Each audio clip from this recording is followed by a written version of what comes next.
என்ன புறப்பட்டீங்களா? நானே உங்களை டிராப் பண்ண நினைச்சேன். கார் அனுப்பிச்சிருக்கேன். உங்க பாட்டு ரொம்ப நல்லா இருந்ததுங்க. அனுபவிச்சு பாடினீங்க. அனுபவிச்சு பாடல, அனுபவிச்சத பாடின. உங்க பாட்டுல அர்த்தமும் நல்லா இருந்தது, ஆழமும் நிறைய இருந்தது. பாட்டிலேயே சொல்லிட்டேனே, நட்டாட்டுல விழுந்துட்டேன். அதான் ஆழத்தை பத்தி அளவுக்கு அதிகமா தெரிஞ்சு வச்சிருக்கேன். நான் தமிழ்ல கொஞ்சம் வீக்கு தான். ஆனா எனக்கே ஒவ்வொரு வார்த்தையும் அம்பு தச்ச மாதிரி இருந்ததுங்க. வெச்ச அன்பு தைச்சடிச்ச வாழ்க்கையில அதான் அம்பு தைச்ச மாதிரி இருக்கு வார்த்தை. ரொம்ப நல்லா பேசுறீங்க. போரே அடிக்கல. உங்ககிட்ட பேசிட்டே இருக்கணும் போல இருக்குங்க. சரளா, உனக்காக எல்லாரும் வெயிட் பண்ணிட்டு இருக்காங்கல்ல, நீ பாட்டு பேசிட்டே இருந்தா என்ன அர்த்தம்? கொஞ்சம் இருங்களேன். உங்களை விட்டு போக மனசே வரலீங்க. ஆனா உங்க ஹஸ்பண்ட் அப்படி இல்ல போல இருக்கே. அவருக்கு பாதையில பாதியிலேயே விட்டுட்டு போறதுதான் பிடிக்கும் போல இருக்கு இல்ல? அப்படிலாம் ஒண்ணும் இல்லையே. Sarala, if you don't mind, உங்ககிட்ட கொஞ்சம் தனியா பேசணும். அவரை போ சொல்றீங்களா?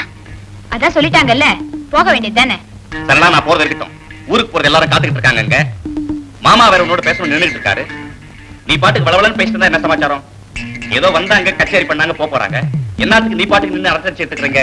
உங்களுக்கு 1000 எமர்ஜென்சி இருக்கலாம். அதுக்காக எப்படி டீசென்சியா எல்லாம் பிஹேவ் பண்றது? It's okay, it's okay, it's alright. நான் வரேன். Wish happy wedding life. வரேன். ஒரு நிமிஷம். It's alright. Bye bye. சுத்த மோசம் டாடி. பேசிட்டு இருக்கேன்ல. என்னம்மா ரெண்டு பேரும் உனக்காக வெயிட் பண்றீங்களா? கீதா, ஐ மீன் உன்ன தான் கீதா. ஒன் மினிட் நிக்கிறியா? கீதா, நலமான் நீ கச்சேரியில கேட்ட.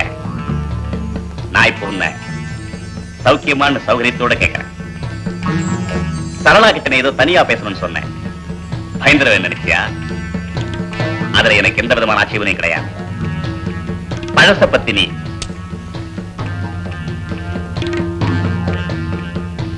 பத்த வைக்கணும்னு நினைச்சேன்னா அதை அணைக்கிறதுல எனக்கு எந்த வித கஷ்டமும் இருக்காது. ஓகே? பழச பத்தி இப்ப நான் நினைச்சு பார்க்க கூட தயாரா இல்லை. பட் ஒன் திங், ஏதோ நான் அவனை தொட்டேன். நான் நினைச்ச சொத்து, சுகம், காரு, பங்களா, இது எதுவுமே இப்ப உங்ககிட்ட எல்லாம் போயிடுச்சு. அதனாலதான் அதை இப்ப நான் வேற இடத்துல தேடிட்டேன். என்னை பொறுத்த வரைக்கும் என் பாலிசி கரெக்ட். என்ன நீ பாவின்னு சொல்றதுக்கு யூ ஹேவ் நோ ரைட். ஏதோ பார்த்தா பாவமா இருக்கிறதுனால பழைய பாக்கிய தீர்த்தலாம் நினைக்கிறேன். இதோ இருக்குது பிளாங்க் செக். இதுல நீ எவ்வளவு வேணாலும் ஃபில் பண்ணிக்கலாம் உன் வாழ்க்கை வசதிக்காக. இனிமேலுக்கு நீ மேடையில பாடி கஷ்டப்பட வேண்டாம் பாரு.